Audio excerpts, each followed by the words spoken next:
With the WINN FM News, I am Kevin Brown. And I am Yulana Weeks. Our top stories. Back to school convocation brings together teachers, support staff, and education officials on Nevis. St. Kitts and Nevis ignites global and regional stages with vibrant cultural showcases. CBI countries prepare to pass new law for a regional regulator. Netballers ready for the 5th ECCB International Netball Series in Grenada. And the ECCA is set to host its first civil aviation legal seminar. Internationally, United Nations decries Israeli attack killing journalists and medics at Gaza's Nasser hospital. Now, the details. The Ministry and Department of Education, Nevis, hosted its annual education convocation on August 25, 2025, bringing together educators, administrators, and officials for a day of reflection, planning, and inspiration ahead of the 2025-2026 academic year. The event, held at the Nevis Performing Arts Center, provided a platform to discuss the successes, challenges, and future priorities within the island's education sector. In her opening address, the Principal Education Officer, Londa Brown, underscored the importance of educators and other school staff stepping into ownership of their story and the story of those in their charge. As I think of the new school year, I think of a quote framed by author Susan Statham, and she said, "Your life is a story. Write well, edit often." And I think of it because each year in August, we get a chance to edit not just our stories, but the stories of our students who we are helping to create their story as well. Our chosen theme for this year, Own the Journey, Reclaiming Purpose, Restoring Passion, Renewing Practice, is therefore not just a bold choice, but a personal one. It calls each of us to step into authorship of our story and the story of those in our charge. Brown also encouraged the educators to lead with intention and live with integrity. To take ownership, not just of the outcomes, but of the process.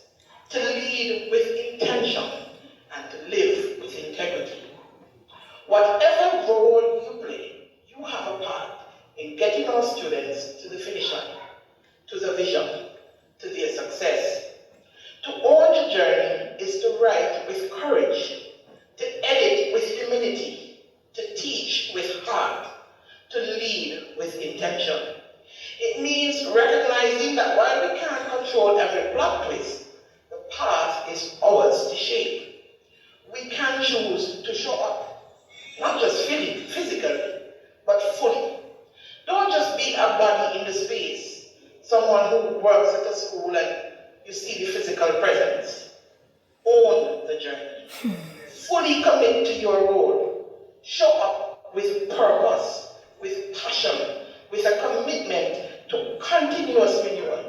Troy Liburd, Minister of Education in the Nevis Island Administration, welcomed the teaching and supporting staff with the expectation that teachers would bring fresh approaches and creativity into the classroom. He admonished the new teachers to utilize the support of a strong network of seasoned teachers. The Minister of Education also commended the teachers for their resilience and dedication, particularly in overcoming the challenges faced in recent years. He emphasized the government's commitment to strengthening the education system and meeting the needs of teachers that they have consistently lobbied for. I want to welcome those who are new teachers, okay?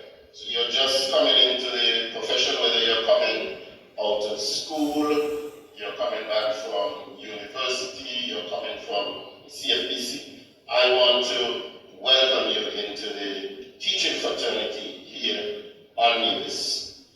And I want you to know that you're not going to be walking alone. You have a whole support system here with you. You have teachers who you can lean on, teachers who you can ask questions, and teachers who you can learn from. Don't be afraid to ask them, okay? So I want to welcome all of you new teachers. And of course, those of you who are coming back, I hope you're returning with a renewed sense of purpose. I want to thank you for your dedication over the years that you have A panel discussion was held at the convocation. Mr. John Williams, Education Officer responsible for STEM at the Department of Education, highlighted the need to embrace digital literacy, critical thinking, and student-centered teaching approaches to prepare learners for an increasingly globalized and technology-driven workforce. Additionally, Ms. Danella Claxton, Permanent Secretary in the Ministry of Education, introduced the educators to the Teachers Excellence Program, bringing enthusiasm and signaling a positive start to the school term. The program is phase one of a broader initiative focused on empowering teachers, enhancing classrooms, and elevating learning. The 2025-2026 school year begins on September 1, 2025. The gathering provided an opportunity for teachers to reflect on the past year's accomplishments and set goals for the school year ahead. St. Kitts and Nevis continues to showcase its culture abroad, where a delegation of citizens traveled to Osaka, Japan for Expo 2025 and Barbados for CARIFESTA 15 to represent the Federation. The delegation that traveled to Osaka, Japan for Expo 2025 included musicians, drummers, dancers, and cultural leaders who presented performances that embodied the rhythm of our people and the spirit of our Federation. Expo 2025 is a world expo organized and sanctioned by the Bureau International d'Exposition, which is being held in Osaka, Japan. It is taking place for 6 months from April 13th to October 13th, 2025. Following a successful showcase in Japan, the same creative energy surged into the Caribbean region, specifically Barbados, for CARIFESTA 15 taking place from August 22nd to 31st, 2025. Greetings, everybody. I am Shanroy Caesar. This is Leroy Palace Jr. here. My name is Winnie-L, representing Pure Niceness by Winnie-L. I can definitely tell you that St. Kitts and Nevis is ready to give a wowing and show-stopping exhibition here at CARIFESTA 15. Excited to touch the stage. Get ready for an exciting performance from St. Kitts and Nevis. The excitement is palpable as Team St. Kitts and Nevis gets ready to introduce you all, or in some cases reintroduce you all to the magic of the two islands. We're here, we're going to do some great things. Steel band, vocals, keyboards. We're going to mash it up. The contingent is made up of a group of experts in the various disciplines, whether it's dance, literature, poetry, art. Come and check us out at the Grand Market. We will be set up sharp tourism, carnival, Pure Niceness, Lavelle, Hibiscus, Liamiga Natural Farms. Listen, we ready for y'all. With performances by Honeybees String Band, Steel Band, and Maka Jumpies and the African Drums, the delegation worked to showcase St. Kitts and Nevis culture at its finest. Nevis Island Administration Minister of Culture, the Honorable Eric Evelyn, shared his thoughts about the delegation's contribution to CARIFESTA 15 thus far. Of course, the string band and any cultural group is always very, very important. At CARIFESTA, of course, CARIFESTA is a melting pot of cultures from across the region. And what we try to do for CARIFESTA is to try to bring as much of our culture. The last time we were in Trinidad in 2019, we took the masquerade, they were a hit, and so we decided this year, let's bring the string band. Of course, we are trying our best in St. Kitts and Nevis to promote and preserve our culture, and we want to showcase our culture to not only St. Kitts and Nevis but to the rest of the region. Patrons at the St. Kitts and Nevis exhibition at CARIFESTA 15 shared their reactions to the Federation's offerings. I love the string band from St. Kitts and Nevis. I thought it was really special. I also love that you have your elders here as a string band representing that aspect of your tradition, but also your Maka Jambi as well. It was so good to see that. Well, we were here just taking in, and the kids heard the music, and we decided to come over and sit down and enjoy it. So they've been enjoying the music, I've been enjoying the music, and the step band is an absolute plus. Outside of performers for the showcase, the Ministry of Education sent a contingent of students and teachers to CARIFESTA 15. According to the St. Kitts and Nevis Education Media Unit, a contingent of 30 individuals, including 22 students and 8 teachers, departed for CARIFESTA 15 as ambassadors of the Education Ministry. Lisa Romaine Pistana, Permanent Secretary in the Ministry of Education, conveyed that this year the delegation comprises of 22 talented students and 8 dedicated teachers who will represent the Twin Island Federation on the prestigious regional stage. She expressed hope that their involvement would be a transformative experience of fostering personal growth, regional camaraderie, and a deeper appreciation for the rich tapestry of Caribbean heritage. Hermione Webb, a teacher and chaperone, said that they hope from the experience the students will gain some valuable exposure, knowledge, and skills that will be transmitted from the various participating countries in CARIFESTA 15. A student, Naya Fazel, anticipates meeting new people and making connections. The Minister of the Creative Economy, the Honorable Samuel Duggins, shared that both participations at Expo 2025 and CARIFESTA 15 are not isolated achievements but milestones in a larger journey. Minister Duggins emphasized that these participations are crucial in the journey to becoming a global creative force, fostering pride at home and respect abroad. In regional news, CBI countries prepare to pass new law for a regional regulator.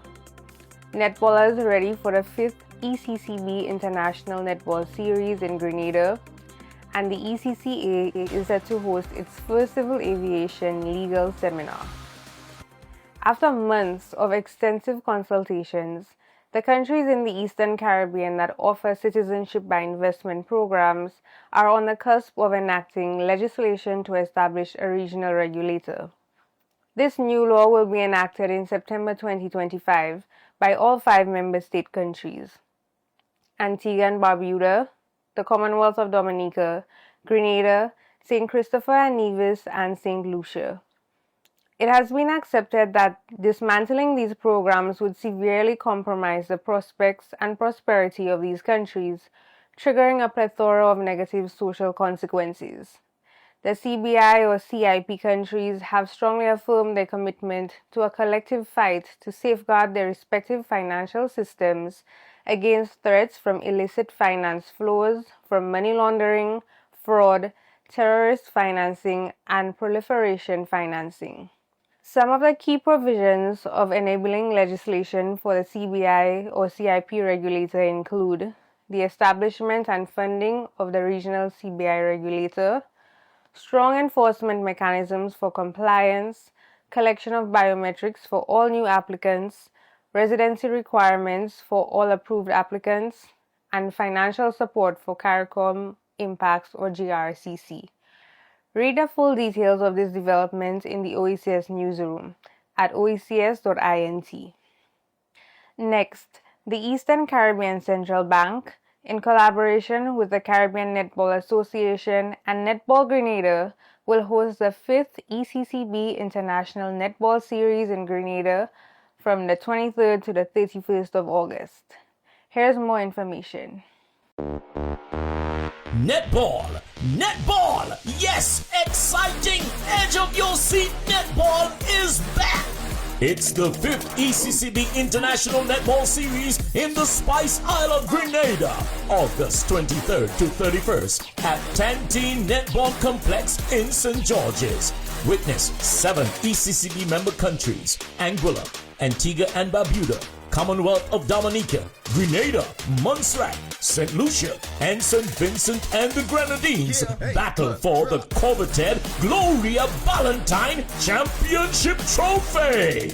But wait, there's more! The 5th ECCB International Netball Series will also feature visiting teams from Barbados, the Cayman Islands, and Guyana, who will reign supreme at the 5th ECCB International Netball Series. Go on out to the Netball Complex at Tantine or connect to the ECCB Connect's Facebook page and YouTube channel for live coverage of the matches.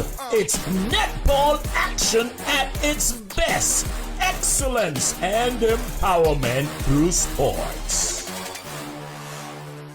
And finally, the Eastern Caribbean Civil Aviation Authority is set to host its first civil aviation legal seminar on November 13th and 14th, 2025. The seminar will tackle hot topics in aviation, including drones, passenger screening, and air service agreements. Registration is now open for interested speakers, presenters, and consultants by visiting eccaa.info. OECS Commission wants to take the time to highlight its own youth initiatives. These include the OECS Youth Empowerment Strategy, which gives young persons opportunities to engage in national dialogue to shape the future they will inherit, and the recently held OECS Boxing Championship. The latter now in its second year of operation, brings together youth, junior and elite athletes from across the Eastern Caribbean to demonstrate their skill, determination and sportsmanship in the sport of boxing. The OECS Commission, in partnership with the Caribbean Development Bank, or CDB, marked the conclusion of the updated Enhanced Country Poverty Assessment, or ECPA, project by hosting a two-day high-level forum in St. Lucia. The project focused on collecting data on poverty and living conditions in the region. This was to create policy to effectively address not just poverty, but socio-economic disparities. The attendees of the two-day event were presented with data that included detailed poverty and inequality profiles at national and regional levels. In the fight against poverty, understanding is the first step. The OECS-led CDB-funded Enhanced Country Poverty Assessment Project, or ECPA, prioritizes poverty reduction in the context of sustainable development.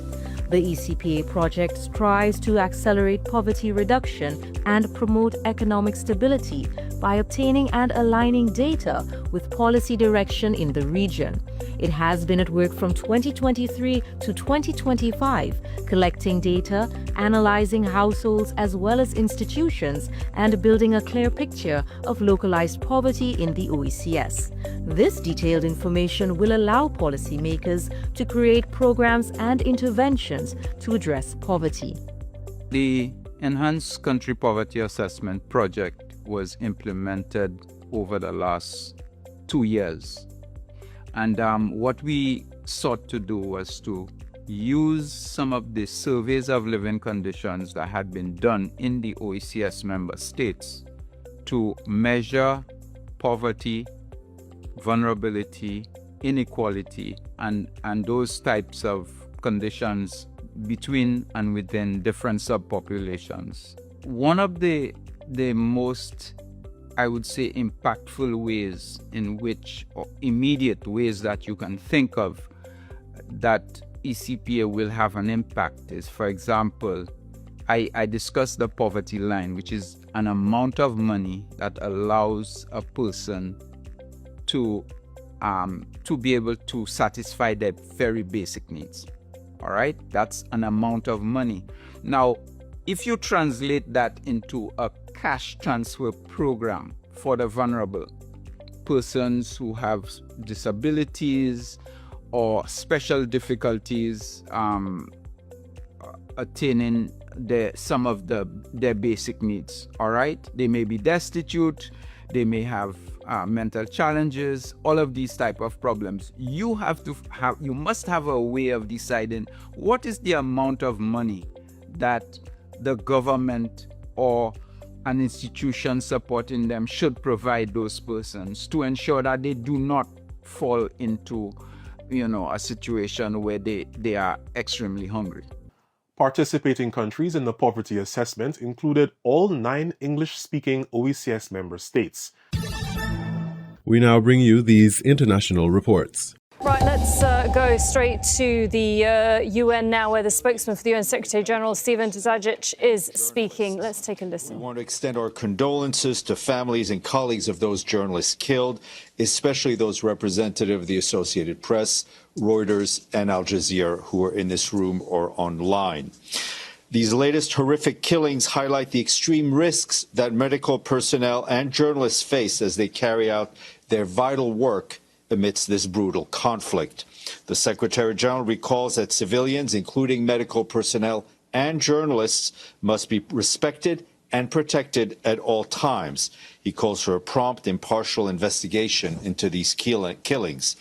He reiterates that medical personnel and journalists must be able to perform their essential duties without interference, without intimidation, and without harm, and in full accordance with international humanitarian law. The Secretary General reiterates his call for an immediate and permanent ceasefire, unfettered humanitarian access across Gaza, and for the immediate and unconditional release of all hostages being held in Gaza. We just also, the horrific attack this morning on Nasser Hospital. Turning to the overall situation in the Gaza Strip, the Office for the Coordination of Humanitarian Affairs warns that ongoing airstrikes and hostilities, including attacks on healthcare, are causing further casualties and damaging or destroying critical civilian infrastructure. With famine conditions now confirmed in Gaza Governorate, hunger and malnutrition among children is deepening. Our partners working on nutrition remind us that in any food crisis, children with underlying health conditions are affected first, and without proper nutrition, water, and care, their conditions worsen more quickly. Less aid means more malnutrition. We and our partners continue to call for the unrestricted flow of humanitarian aid into and throughout Gaza. Today, the Ministry of Health in Gaza said that 11 people have died from malnutrition and starvation in the past 24 hours. This brings the total number of people who have died due to malnutrition and hunger to 300. That, again, is according to the Gaza Ministry of Health. Across the Strip, people continue to be displaced while seeking safety and shelter.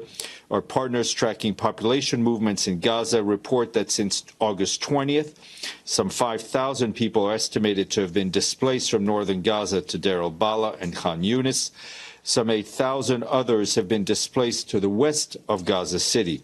This brings the total number of new displacements since the end of the ceasefire in mid-March to more than 800,000. Meanwhile, OCHA warns that 8 convoys in Gaza continue to face delays. They continue to face movement restrictions and many other obstacles. Yesterday, out of the 15 humanitarian missions that required coordination, the Israeli authorities facilitated 7, which included the collection of fuel from the Karim Shalom crossing and its distribution to areas where it is needed most. 4 missions had to be either canceled by the organizers or were denied outright by Israeli authorities. The remaining ones were initially approved, but then impeded on the ground and only partially accomplished. Our partners said that several education facilities across the Gaza Strip, all used as shelters for displaced people, were attacked last week, with local authorities announcing that final exams for over 35,000 high school students are due to be held in 2 weeks. We and our partners reiterate our call for the protection of education facilities in accordance with international humanitarian law. Meanwhile, Israeli forces released a World Health Organization colleague who had been detained now for more than a month. Our colleagues at WHO in Geneva obviously welcome the release and called once again for the protection of health staff and all humanitarian workers. OCHA continues to call OCHA continues to call for the protection of civilians, including humanitarians, health workers, and journalists. None should ever be a target. Moving to the situation in southern Lebanon, our peacekeepers there reportedly continued report continued Israeli Defense Forces military activities, including air violations. Right, we were just listening there to Stefan Dujarric. He's the spokesperson for the UN Secretary General, highlighting the horrific situation that people in Gaza are facing. Of course, the first thing he addressed was the death of 5 journalists, including one of our very own cameramen, highlighting, he says, the extreme risks that journalists and medics face. He said that they must be protected and respected at all times to be able to perform their jobs with full accordance of humanitarian law. Also calling there, the UN Secretary General calling for an immediate ceasefire, access across the Gaza Strip and release of those that are held captive still. He did mention a few new figures, more than 800,000 people, he said, displaced across the Gaza Strip since March's ceasefire, which is just an incredible number. He said that just yesterday, 15 humanitarian missions trying to enter the Gaza Strip. Only 7 had been facilitated. Most of them had been cancelled. Some of them that had initially been approved, then denied access. Of course, all of this by Israel as it continues to carry out its full blockade on the Gaza Strip, preventing much-needed needed aid to enter. And again, he also called for the protection of school facilities. We will go back if the press is allowed to ask questions, but that's the sum up there of what was said by the spokesperson for the UN Secretary General. Well, let's talk to Hamda Salhout, who's for us in the Jordanian capital Amman, and she's there because the Israeli government has banned Al Jazeera from reporting not just in sight of Israel, but also in the occupied territories. Now, Hamda, we are getting more information that's been coming out from the Israeli side, specifically the military on those strikes. What is it saying exactly? Well, Sana, the Israeli military has released a statement saying that they did, in fact, attack Nalsat Hospital and that the Army Chief of Staff has now ordered an inquiry, and we're still waiting for those preliminary findings as to what the Army investigation is going to conclude. But their statement ends by saying that the military regrets any harm to those who are uninvolved, that the military does not target civilians or journalists. But of course, after 22 months of war, we know that not to be true, because nearly 63,000 Palestinians have been killed as a result of Israel's relentless bombardment and siege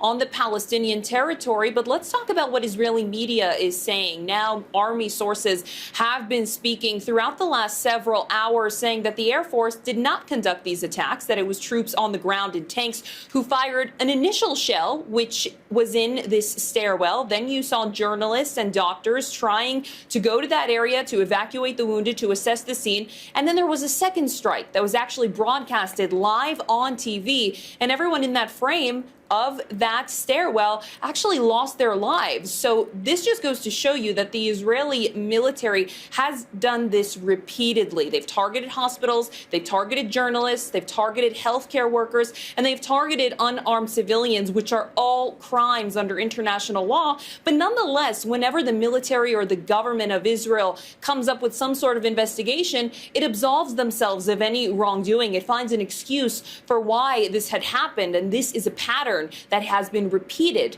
by the Israeli military. Now, in the United States, Kilma Abrego Garcia, the migrant whose wrongful deportation to El Salvador turned him into something of a symbol of President Trump's immigration policies, has now been detained again by US Immigration and Customs Enforcement, ICE. He was returned to the US in June, only to now face human smuggling charges that his lawyers have described as preposterous and vindictive. US authorities have informed Kilma Abrego Garcia that he may be deported to Uganda after his refusal to accept a plea deal in a pending criminal case. Well, Mr. Abrego Garcia's lawyer has been talking, so let's take a listen. Mr. Abrego Garcia has filed a new lawsuit in the Federal District Court for the District of Maryland, challenging his current confinement and challenging deportation to Uganda or to any other country unless and until he's had a fair trial as in an immigration court, as well as his full appeal rights.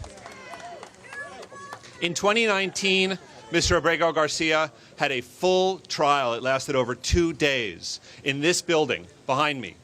And the result of that trial was that the judge entered an order that he could not be deported to El Salvador. That order was not even appealed by the government. If they want to deport him to any other country, they need to go through that exact same process. Unless and until they have gone through that process, they do not have the right to put him on an airplane. And that's what we're going to be asking the district court to ensure, that he is not put on any flight to any country whatsoever, whether it's Uganda, South Sudan, what have you, unless and until he has had a full and fair trial in an immigration court, as well as his full appeal rights. Well, that was Mr. Abrego Garcia's lawyer speaking there. And I've also been talking to the CBS News correspondent Camilo Montoya Galvez, who's in Baltimore, and told us why this is such a controversial case across the United States. Well, after checking into this ICE field office behind me in Baltimore, Maryland, Kilma Abrego Garcia was retaken into ICE custody and now is being processed for deportation yet again. This is, of course, the man who gained infamy back in March when he was deported by mistake to El Salvador and transferred to that notorious mega prison known as Secot. And for months, even though the Trump administration admitted it made a legal mistake in sending him there, it refused to bring him back to the U.S. He was only brought back to American soil in early June, but to face serious charges related to human smuggling. Now, he has been released from pretrial detention pending the start of those criminal trials starting next year. But that does not mean that his legal troubles are over. Immigration officials can still technically detain and deport Abreu Garcia because he entered the U.S. illegally back in 2011 and has an active deportation order. The open question now is whether immigration officials will try to deport him before that criminal trial starts in January or after. Yeah, and Camila, we were just listening to his lawyer who was saying that he is being punished for exercising his constitutional rights to fight back against wrongful detention and wrongful deportation. That has been the claim by the lawyers for months now, that Mr. Abreu Garcia is only being criminally prosecuted and targeted by immigration officials because he legally challenged that deportation to El Salvador back in March. Of course, in court, many judges have ruled in Kilmar Abreu Garcia's favor, but the Trump administration has maintained that even though his deportation to El Salvador was a mistake, this man is still a gang member, a human smuggler, and somebody who should not be in the country because he entered illegally. And so the administration is moving quickly to try to deport him to a third country. His lawyers have been informed that country could be the East African country of Uganda, but technically speaking, the administration has the ability to deport him to any other country in the world that is not El Salvador. And just tell us a bit more about his case, because it's become almost a sort of test case, hasn't it, of these very hardline and controversial deportation policies by President Trump and the White House. That's right. This case gained a lot of controversy because of the question of due process and whether the administration was moving too quickly, too aggressively in its mass deportation operation and trampling on the due process rights of migrants in the process. That is certainly what the lawyers for Abreu Garcia would argue, not just in court, but in the court of public opinion. The Trump administration is saying that they are trying to fix an illegal immigration crisis that was created under the Biden administration. But certainly this case has raised a lot of questions about due process and what sort of legal rights people who don't have documents in this country have on American soil. For now, we should wait and see what actually happens to Abreu Garcia. But for the time being, he remains in ICE detention, facing deportation to an unknown country. U.S. consumers with the highest credit scores are starting to fall behind in their debt payments, a sign that Americans' financial health may be deteriorating more broadly than expected.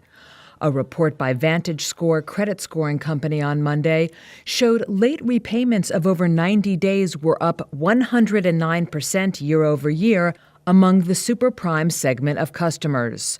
Super prime borrowers are among the most financially secure, with top credit scores of 781 to 850. Prime customers, whose credit scores are just below that, posted a 47% increase in late payments. VantageScore also saw an uptick in auto loans and mortgage delinquencies as consumers grapple with inflation concerns and budget strains. The report coincides with results from retail giant Walmart, which has scooped up market share from rivals by luring wealthier consumers seeking lower prices. U.S. consumer sentiment also softened in August as households anticipated higher-priced goods due to President Trump's tariffs. You were listening to the WINN FM 98.9 newscast. Our top stories were: Back to school convocation brings together teachers, support staff, and education officials on Nevis. St. Kitts and Nevis ignites global and regional stages with vibrant cultural showcases. CBI countries prepare to pass new law for a regional regulator. Netballers ready for the 5th ECCB International Netball Series in Grenada.